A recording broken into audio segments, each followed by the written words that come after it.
So I started holding the book up over my face. So then other people think I'm going to do that too. So then next thing you know, it becomes like that Dirky image of like, holding the book up over your face, but then I'm also marketing the book, Right. And which is which is a beautiful runoff. It's a beautiful side effect. But again, you're right. People then would somehow over time misconstrue that about, oh, well, Dirk Manning and, he's, putting himself over. And it's like, no, there's very natural and organic reasons for all this stuff, but people only see the end result. They only see the guy 20 years into the game and that iconic Dirk Manning branded image. And I couldn't divest myself from that now if I wanted to. Now, coming out of the pandemic and stuff like that, may I finally redo the image a little bit? Yeah, I might. It's still going to be the top.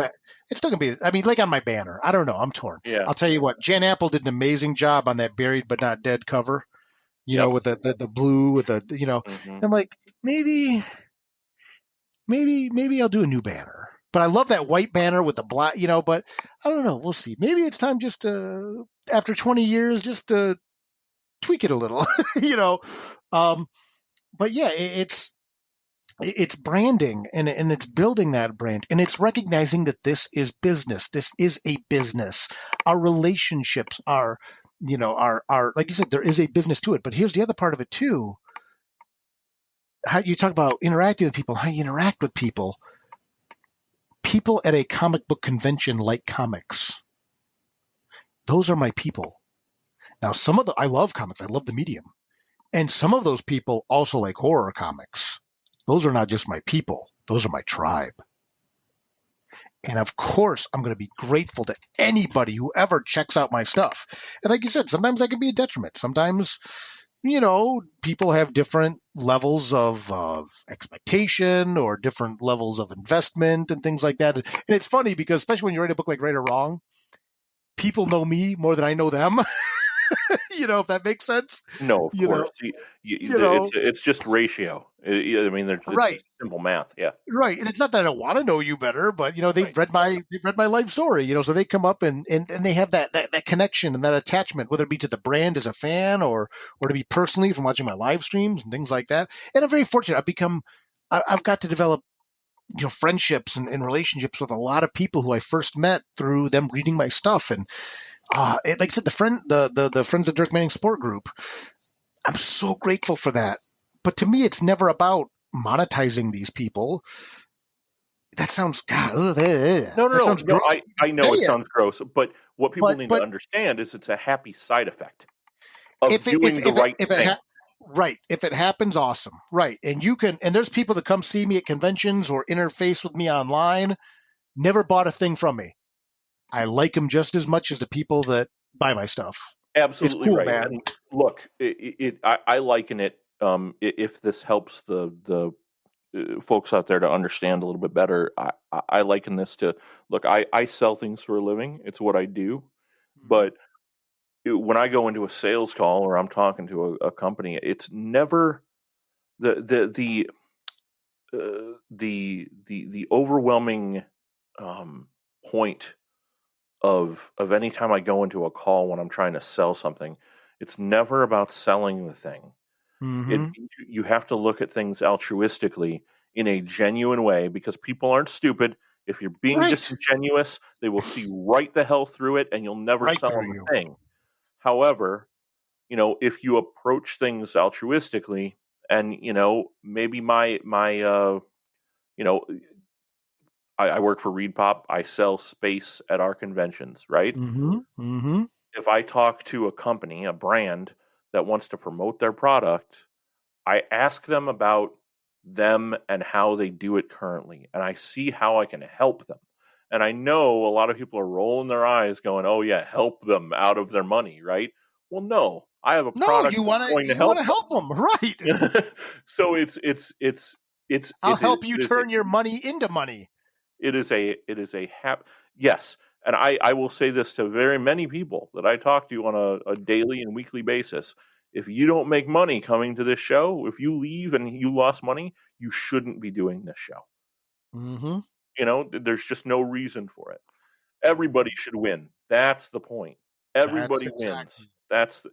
So as we kind of get towards the end of our conversation here, what I always like to wrap up with is talking about you know inspiration, and Mm, not just what inspires you, but I think specifically in your case, I think it's appropriate to talk about whether you feel any responsibility as an artist to inspire other artists.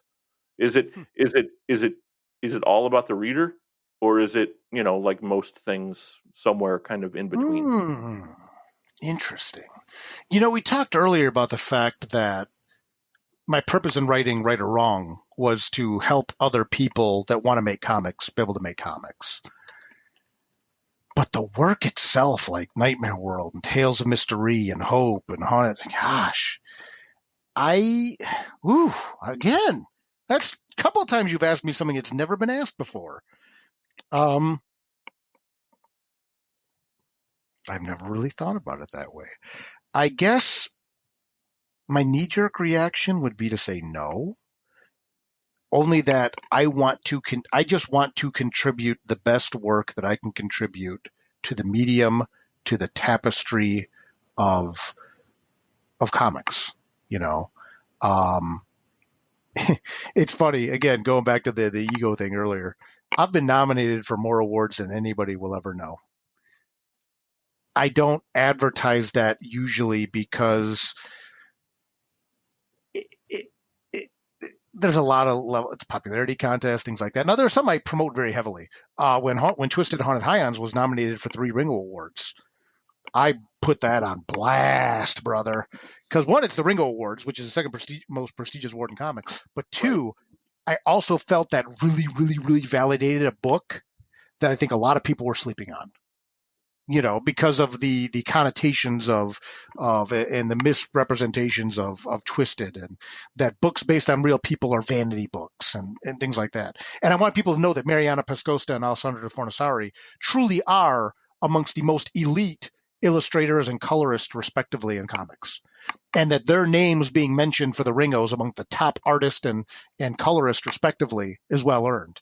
And Haunted Highlands being recognized as one of the best humor comics of the year. There's no shame in the game in losing to Matt Fraction on Jimmy Olsen. I mean, we Yeah, I would lost say to not. Yeah. we lost to Superman. Okay, but we were mentioned with Superman. Jimmy Olsen. Right. So Well, it goes back to that genre thing again too, right?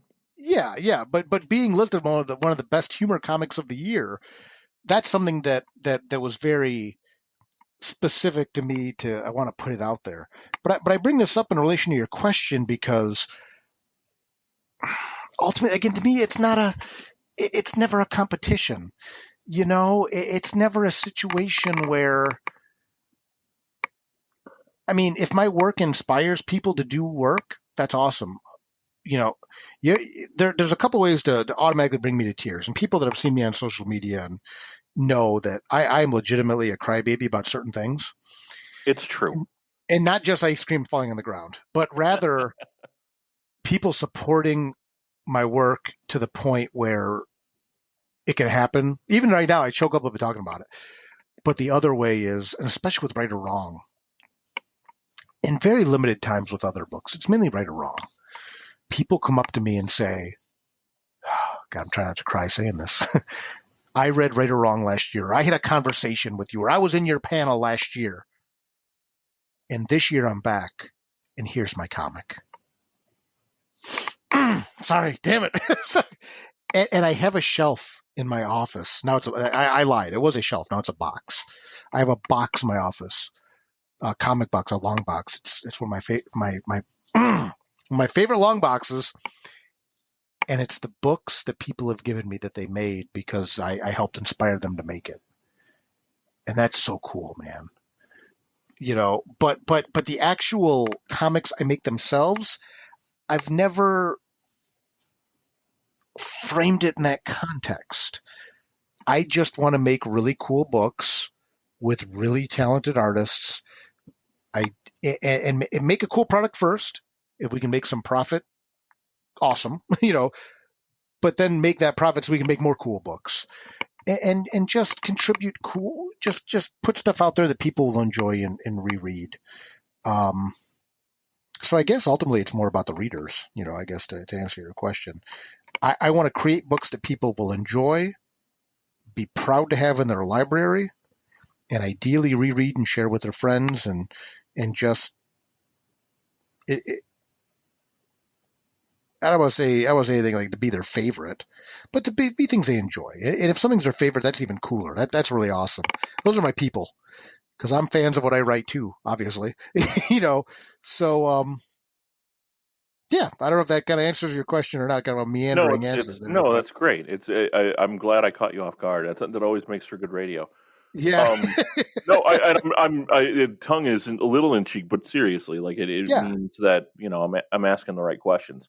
Speaking of which, I've got one last question for you. Okay. When it comes to inspiration, and then we'll get into the big plug-orama that I know is on the line. Yes, the big finale. Here we go. So I want you to imagine that there's a 16-year-old kid listening to this show. Okay. And they know they want to write comics. Mm-hmm. What's the first thing they should do today, right now, to make that happen for themselves? I'm going to give two answers. The first answer is specifically to this question is dedicate yourself to telling the stories that only you can tell. I'll go back to Hope. I'm not trying to plug a book that's readily available through SourcePoint Press, because I know we'll get to that in a minute. But, Hope is a book about a mom who moonlights as a superhero. I am not a mom. I'm not a superhero. But Hope is still a story that only I could tell. And there's evidence of that because no one has told that story before. Many, many people have told Spider-Man versus Doc Ock. Many people have told Batman versus the Joker. If you are given the opportunity to tell Batman versus the Joker or Spider-Man versus Doc Ock, your goal should still be to tell the story that only you can tell. And this goes back to my music journalism days again. The bands that are successful are creating music that oftentimes only they can make. Faith No More makes music only they can make. Now, that's not to say that you can't do some formulaic boy band thing or whatever and be very successful and even make very good music. But ultimately, that 16-year-old listening right now, or that 35-year-old listening right now, or that 55-year-old listening right now, tell the stories only you can tell. That is how you become Dirk Manning the First, or Gabe Yoakum the First, or whoever you may be. Okay, and establish your brand and come out of the box strong. But secondary to that, I close out any panel and stuff I do, and I think this is especially relevant for this conversation that I've had the extreme honor of having with you, and that's this. I always tell people, whatever you want to do in life, I'm going to tell you the secret how to be successful in anything you do in life, whether it's making comic books, making widgets, whatever it is. There's 3 rules you got to follow. And each rule is only 2 words.